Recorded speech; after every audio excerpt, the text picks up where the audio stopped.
Irmãos, só para os irmãos saberem, na quarta-feira passada começou aqui uma garganta arranhando e está até hoje, os irmãos estão vendo pela voz, né? Então a gente vai compartilhando a palavra aí até o Senhor dar graça, amém? Se a garganta falhar, a gente deixa para compartilhar o restante na outra reunião, amém?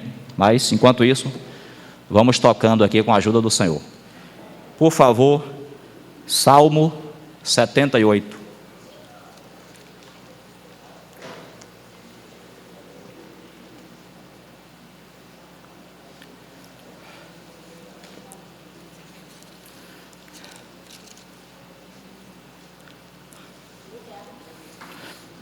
Não, obrigado.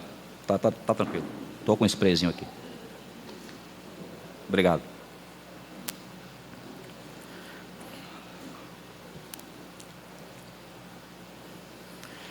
Salmo 78, amém? Os irmãos pegaram?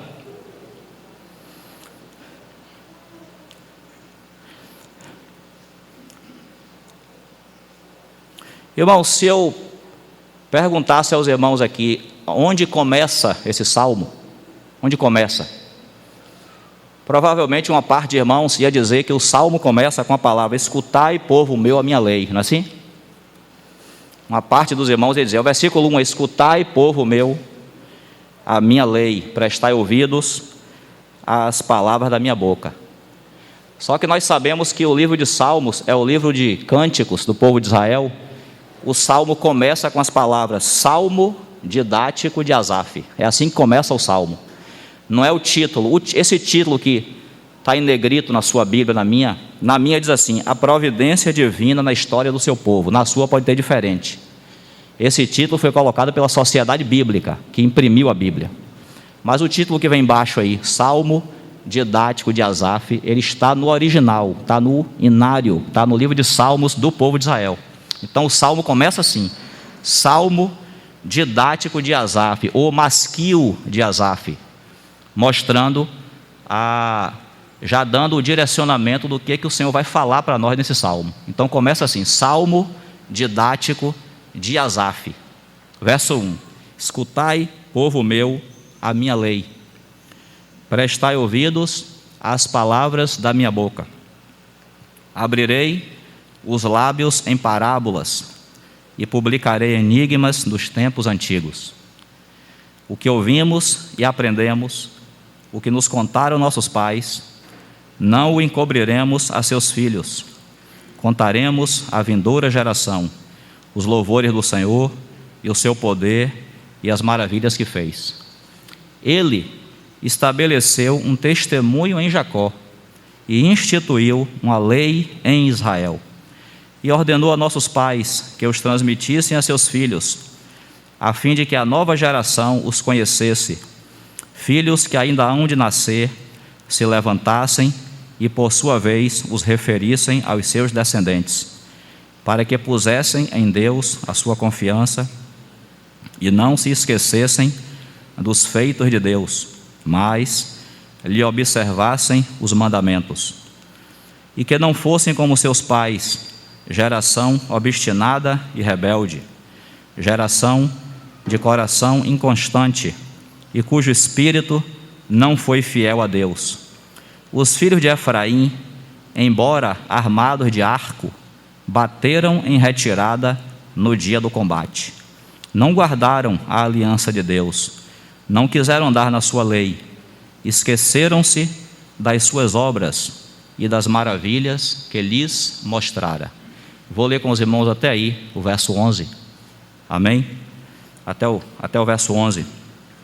Irmãos, o fato de o Espírito Santo ter colocado aqui esse título, Salmo didático de Asaf, ele quer nos transmitir a ideia, como nós sabemos, de que esse é um salmo, esse é um cântico que traz um ensinamento para nós. É uma peça didática, é como uma aula, é como uma exposição de um mestre para os seus discípulos, para os seus alunos. Esse é um salmo didático. E há uma coisa que nos chama a atenção, Todos os irmãos sabem que o livro de Salmos todo, 150 salmos, 150 capítulos, ele é o inário do povo de Israel. O povo de Israel usava esses salmos para cantar ao Senhor. Então, quando você tem aí um salmo didático, nos chama a atenção, logo de primeira linha, que através dos cânticos, através daquilo que nós cantamos, nós precisamos ouvir e pregar a palavra de Deus. Eu e você, que fazemos parte do povo de Deus, a gente não pode cantar qualquer coisa, a gente não pode ouvir qualquer coisa de música, de cânticos. Os cânticos que nós ouvimos, que nós cantamos, têm que ser totalmente misturados com a palavra de Deus. Eu e você não podemos ser enganados pela beleza da melodia. Se aquela letra daquele hino que nós cantamos, se ela não está de acordo com a palavra de Deus, não deve ser cantado, não deve ser considerado, porque os cânticos, eles devem servir para espalhar a pura palavra de Deus. E essa exortação, esse encorajamento é muito importante para a época em que nós vivemos. O Senhor está dizendo, os salmos que vocês cantam, os hinos que vocês cantam, devem ser só e somente só expressão da minha palavra. A igreja não pode, não deve, não tem liberdade de cantar hinos que não têm a ver com a palavra de Deus. Então, irmãos, acho que tem um portão mexendo aí, estava fazendo um barulho aí, mas a gente continua com barulho assim mesmo. Irmãos, hoje, quantos hinos se canta no meio do povo de Deus, que ou não tem nada a ver com a palavra de Deus, ou tem a palavra de Deus, mas tem mistura do homem no meio. Nós devemos rejeitar esses hinos. Nós devemos deixar de cantá-los, porque não estão de acordo com a verdade das Escrituras, por mais bonitos que sejam. O hino, a música, ela é composta de melodia e letra. Melodia e letra. Às vezes, a melodia não é tão bonita, não é tão agradável aos nossos ouvidos, mas se a letra está de acordo com a verdade, nós cantamos com toda a liberdade. Eu mesmo tenho uma experiência, e talvez você tenha uma também. Há um hino que nós cantamos aqui, muito conhecido, não vou dizer a você qual é o hino. Eu não acho agradável a melodia dele, não acho agradável, é questão de gosto, talvez você ache ele lindo, eu não acho, mas o hino é cópia da palavra de Deus. Então eu canto com toda a liberdade, não importa se minha alma gosta ou não da melodia dele, eu estou cantando a palavra de Deus, isso é que importa. E quando você canta a palavra de Deus é infundida para você, você vai aprendendo, porque a sua mente vai absorvendo mais ainda aquela palavra que você está cantando. E o contrário também é verdadeiro.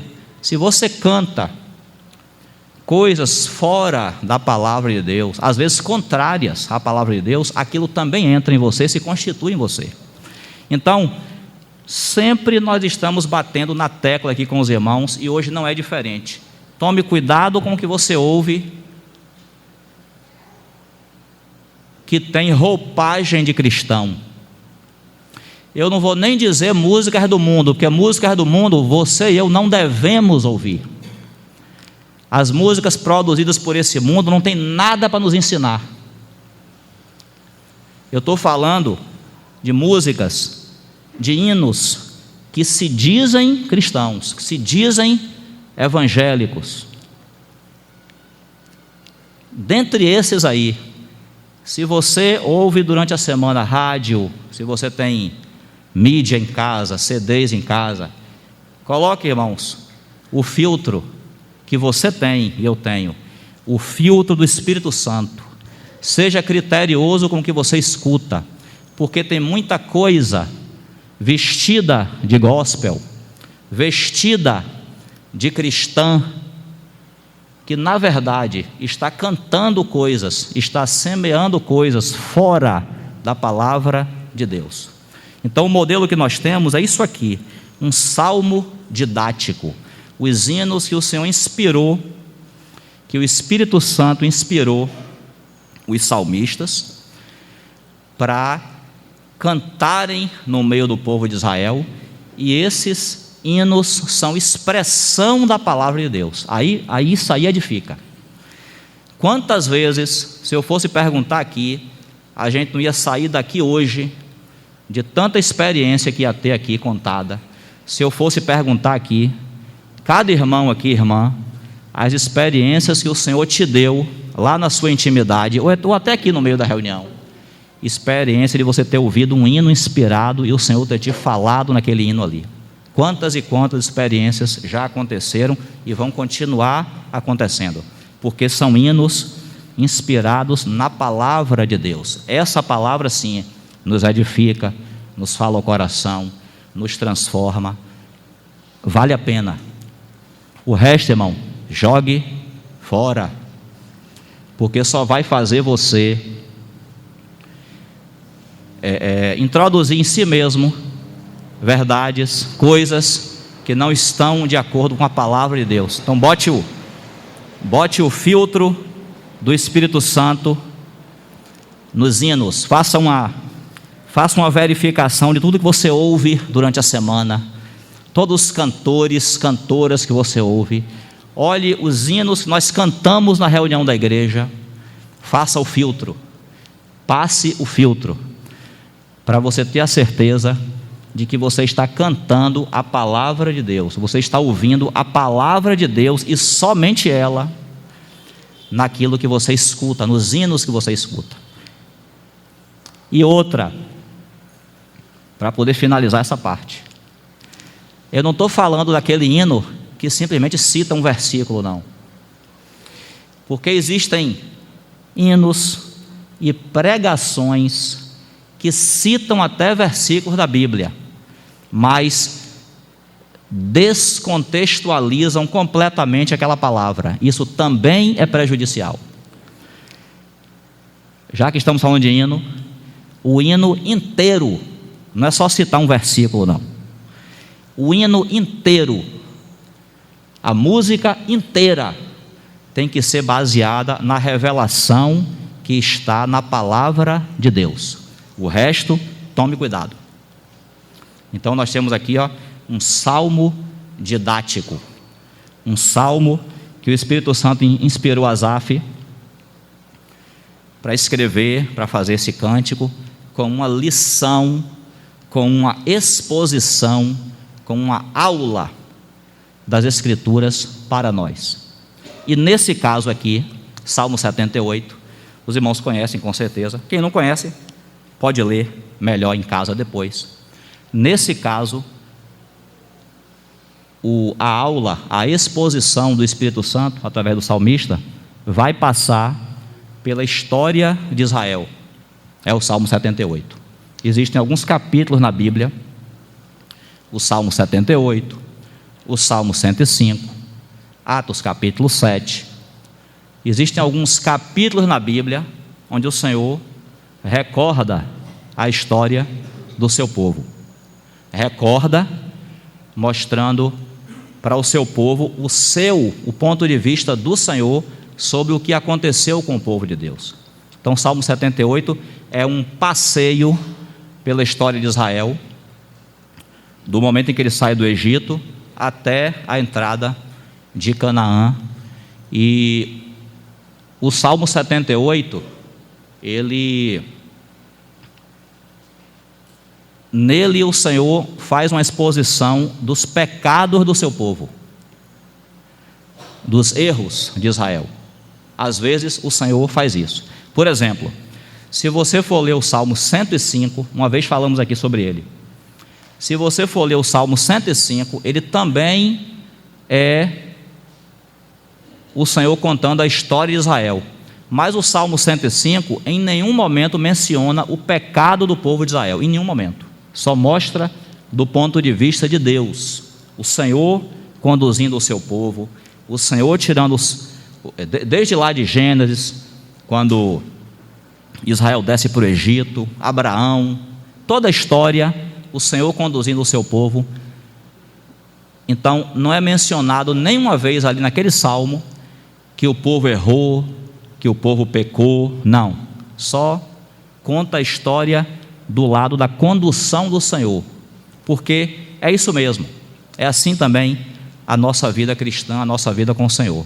O Senhor não esconde nossos erros, mas por outro lado, Ele mostra que nós somos o seu povo escolhido, fomos comprados pelo seu sangue, temos erros, mas estamos sendo transformados e vamos chegar naquele dia aperfeiçoados em Cristo Jesus. Então, o Senhor, por um lado, expõe sim o nosso pecado, para que a gente trate, para que a gente se arrependa, mas por outro, Romanos fala assim: quem tentará acusação contra os eleitos de Deus?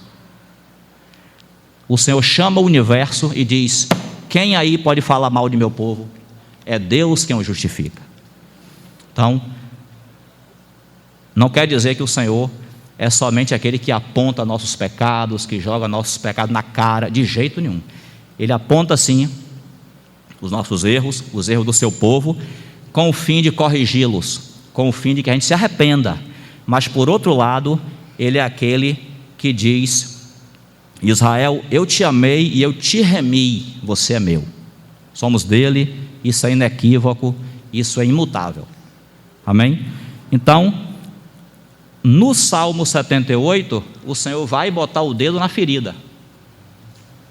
Então vamos ler aqui o verso 1: escutai, povo meu, a minha lei, prestai ouvidos às palavras da minha boca. Abrirei os lábios em parábolas e publicarei enigmas dos tempos antigos. O que ouvimos e aprendemos, o que nos contaram nossos pais, não encobriremos a seus filhos. Contaremos à vindoura geração os louvores do Senhor e o seu poder e as maravilhas que fez. Veja, irmãos, o Senhor, nós podemos dizer assim, o Senhor tem uma palavra antiga. O Senhor tem uma palavra antiga, ou seja, a palavra que o Senhor enviou para nós, enviou para o seu povo, não é nova, é aquela mesma que Ele deu lá atrás. Então, por isso que nós sempre lembramos que Atos capítulo 2 fala que eles perseveravam na doutrina dos apóstolos. Não é uma palavra nova, não é novidade, a gente não produz coisa nova para a igreja poder seguir. Nós seguimos aquilo que já está escrito. O Senhor está pedindo para o povo observar a lei que foi dada. Em todo o Novo Testamento, a briga do Senhor com Israel é: obedeça a lei de Moisés, ou seja, aquilo que foi falado lá no início. Então sempre a igreja, a gente vai falando do Antigo Testamento e aplicando para a nossa realidade hoje no Novo Testamento. Sempre a igreja, ela vai ter compromisso de guardar a palavra que já foi dada. É voltar para as Escrituras. Não é procurar palavra nova, não é procurar outras fontes, mas é se voltar e se basear na palavra que já foi dada, a palavra de Deus. Então, o Senhor está dizendo: escutai, povo meu, a minha lei. A lei já foi dada, siga a lei, observe a palavra, não tem outro caminho, não tem uma segunda palavra, não tem uma alternativa, é a palavra que foi dada, acabou. O provérbio diz que o que guarda a lei é feliz. A infelicidade do crente é estar distante da palavra de Deus, é querer fazer a sua própria vontade, é querer andar nos seus próprios caminhos. Agora, a nossa felicidade está em guardar a palavra do Senhor. É a mesma, não muda. É a mesma palavra de Deus. Então, Senhor,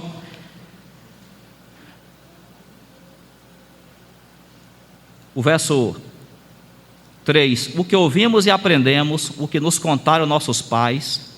Verso 4: não encobriremos a seus filhos, contaremos à vindoura geração os louvores do Senhor e o seu poder e as maravilhas que fez. Então, essa palavra deve ser aprendida e deve ser transmitida.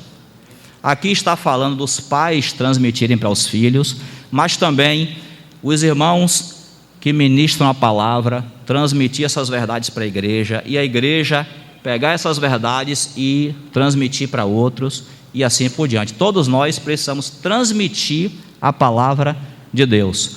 E aqui vai uma palavra para aqueles irmãos, como nós aprendemos na Bíblia, que têm o encargo específico pela pregação do Evangelho. Na verdade, para todos nós, porque todos nós somos testemunhas. Além do evangelista, que é um homem-dom específico para pregar o Evangelho, Efésios capítulo 4, você tem também, todos nós somos testemunhas do Senhor. Então, todos nós pregamos o Evangelho. Mas, agora eu quero falar, aqueles irmãos que têm a carga do Evangelho, são evangelistas, precisam estar fundamentados na palavra de Deus. É um ministério da palavra. Por quê? Porque não se prega outro evangelho que não seja o evangelho extraído da palavra de Deus. Não tem novidade na pregação do evangelho. É a palavra de Deus sendo pregada. Então, todos nós precisamos estar fundamentados na palavra de Deus. E toda vez que a igreja, aí a gente tem que olhar para a história da igreja, toda vez que a igreja caiu, é porque ela se afastou da palavra de Deus e introduziu coisas humanas, introduziu coisas que não têm a ver com a palavra de Deus. Flávio hoje falou sobre o Natal. E é oportuno para nós tocar rapidamente nesse assunto. Irmãos, nós não comemoramos, e na verdade, nenhum crente deveria comemorar Natal. Nenhum. O máximo que nós aprendemos foi, preste bem atenção para você não confundir essa palavra. O máximo que nós aprendemos é que a Bíblia diz que o que ganha almas é sábio, não é isso? Provérbios fala isso. O que ganha almas é sábio. Então, o que nós aprendemos foi: você pode aproveitar a época de Natal, já que as pessoas estão falando que é o nascimento de Cristo, que é o amor ao próximo, que é a caridade, então você aproveita para pregar o Evangelho para elas. Ótimo, beleza. Mas isso não tem nada a ver com você comemorar o Natal. Nada a ver. Porque o Natal, irmãos, até os ímpios sabem, é uma festa pagã. Tem nada a ver com a Bíblia. Nada a ver com o nascimento de Cristo. E outra, Flávio falou aí, ainda que, a gente está aqui falando agora sobre obediência à palavra, não é isso? Seguir a palavra, não é isso? Pronto. Ainda que tivesse na Bíblia, claro, não está, de que Jesus nasceu em 25 de dezembro, ainda que tivesse, você ainda ia precisar de outra coisa: o mandamento para a gente comemorar esse dia. Porque você não tem na Bíblia nenhuma coisa nem outra. Você não sabe quando o Senhor nasceu, a data específica, e você não tem nenhum mandamento dizendo que os filhos de Deus devem comemorar o Natal. Nenhum. Então, o negócio é pagão, é comercial, tem nada a ver com Jesus dessa festa. Tanto que, misturado com a festa, vem Papai Noel, vem os presentes, vem a árvore de Natal, um bocado de coisa, porque é isso mesmo, vem no pacotão da heresia. Sabe quando é que a gente lembra do nascimento do Senhor? Todo domingo no partir do pão. É ou não é? O Verbo se fez carne e habitou entre nós. Ô glória! O inimigo, ao longo desse tempo, enganando as pessoas, sabe o que é que faz? É o Deus menino. É o Deus menino que está na manjedoura. Aquele pobrezinho, aquele ser indefeso.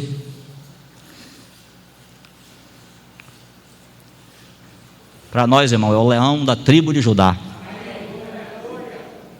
Nasceu, viveu aqui, viveu nossas dores, mas tudo ele sofreu e venceu em nosso lugar. Amém? Então, por isso que você não viu ninguém entre nós te dando Feliz Natal. Você não viu. Porque o nosso compromisso é com a doutrina dos apóstolos. E não há comemoração de Natal na Bíblia. Só para ficar nesse ponto, aproveitando que hoje é 26 de dezembro e o mundo está comemorando o Natal. E tem um negócio aí, irmão, de espírito natalino, que as pessoas ficam, já disseram que dezembro é o mês da hipocrisia, que o povo briga o ano todo, quando chega em dezembro, aí aquela comoção, aquela atmosfera de caridade, aí todo mundo vira bonzinho em 24 de dezembro, 25.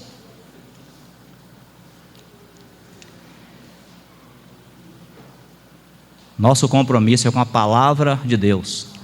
Todo domingo, irmão, enquanto Jesus não voltar, venha para o partir do pão comemorar o verdadeiro Natal, a encarnação do Verbo que veio nos buscar. Aleluia. Se não fosse isso, não estaríamos aqui.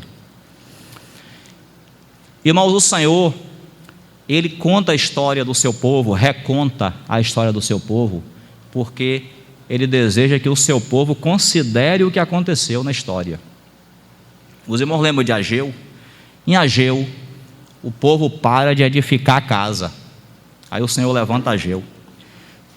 E o Senhor fala assim: considerai o vosso passado. Olhe aí para o que aconteceu com vocês aí atrás. O que foi que aconteceu com vocês? O salário não está dando para nada. Trabalha, não consegue pagar as contas. Recebe o salário, coloca num saco furado, o salário acaba. Por que isso? O Senhor está mandando as pessoas olharem. Por que isso?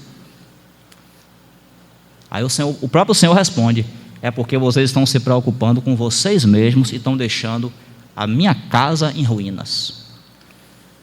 Então o Senhor, quando Ele faz aqui uma retrospectiva, agora vai ter a retrospectiva que as televisões passam, né?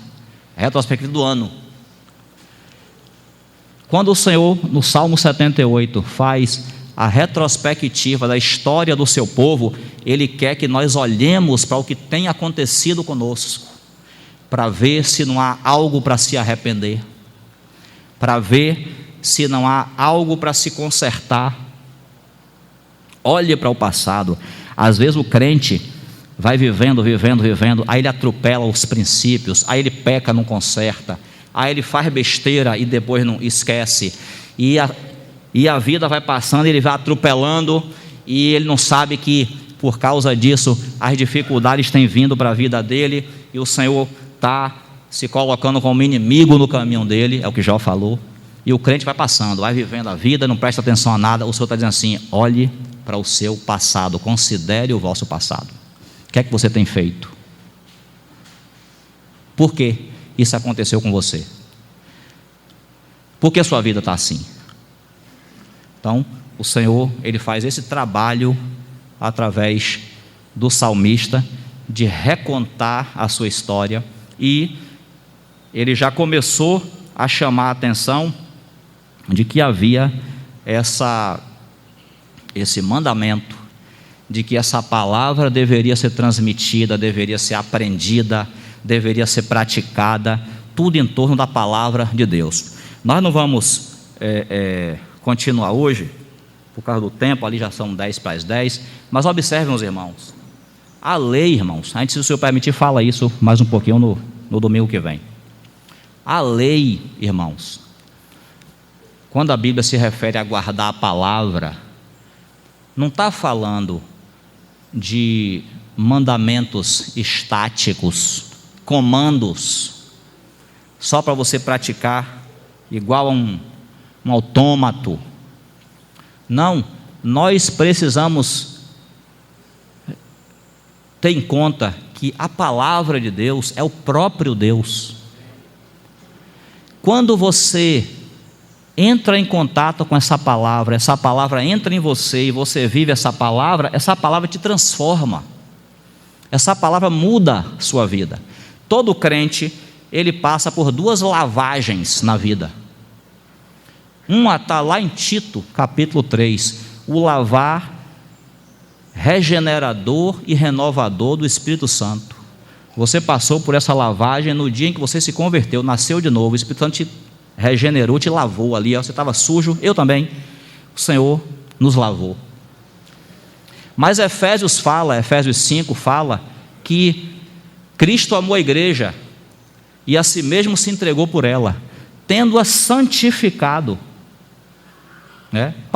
Para que a santificasse, separasse ela. Nós somos um povo separado do restante do mundo. Para que a santificasse, tendo-a purificado pela lavagem de água, pela palavra. A palavra de Deus. Não é só assim, Deus falou isso, eu cumpro. É aquela coisa, parece meio mecânica, autômata. Não, essa palavra vira minha vida, essa palavra é Cristo. A palavra de Deus é o próprio Deus. Por isso que as pessoas estranham, não têm o Espírito Santo para compreender a Bíblia. Aí lê lá, no princípio era o verbo, e o verbo estava com Deus, e o verbo era Deus. Verbo é logos, é palavra. Existem algumas traduções que dizem, no princípio era a palavra. É isso mesmo. A palavra, eu estou aqui com um sentimento. Se eu chegar aqui na frente e ficar calado, ninguém sabe o que eu tenho. Mas se eu começo a falar, eu expresso esse sentimento, não é assim? Está dentro de mim, pronto. A palavra de Deus, o Logos de Deus, é a expressão de Deus. Cristo é o Logos, é o verbo, é a palavra de Deus. Então, não é uma palavra estática, que você recebe e você pratica, mas você continua a mesma coisa. Não, aquilo te lava, aquilo te transforma, aquilo muda a sua vida. Essa é a palavra de Deus. Então, por isso, tanta advertência, tanta exortação da Bíblia, para que a gente se volte para a palavra de Deus. E por isso tanta diferença aí fora, porque muitos, infelizmente, têm se distanciado dessa palavra. E aí tanto praticam coisas fora da Bíblia, como também não participam desse lavar, dessa transformação, e fica a mesma coisa. Que o Senhor nos guarde. Mas está vendo, os irmãos? Essa palavra foi dada, aqui o salmista está dizendo, essa palavra foi dada para ser transmitida, para ser passada, geração a geração, ser conhecida, ser vivida. É a palavra de Deus. Amém? E diz assim, 5, ele estabeleceu um testemunho em Jacó, e instituiu uma lei em Israel, e ordenou a nossos pais que os transmitissem a seus filhos. Irmão, quando fala assim, ele estabeleceu uma lei um testemunho em Jacó, uma lei em Israel, é o modelo a ser seguido, é a planta da casa. É a planta da casa. Lá em Hebreus diz que o Senhor preparou uma cidade para o seu povo, para os seus vencedores. E diz que Deus é o arquiteto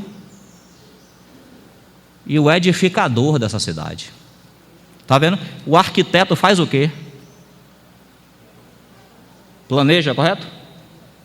O arquiteto planeja, entrega a planta para o engenheiro civil, para o construtor, para o edificador, ele executa a obra.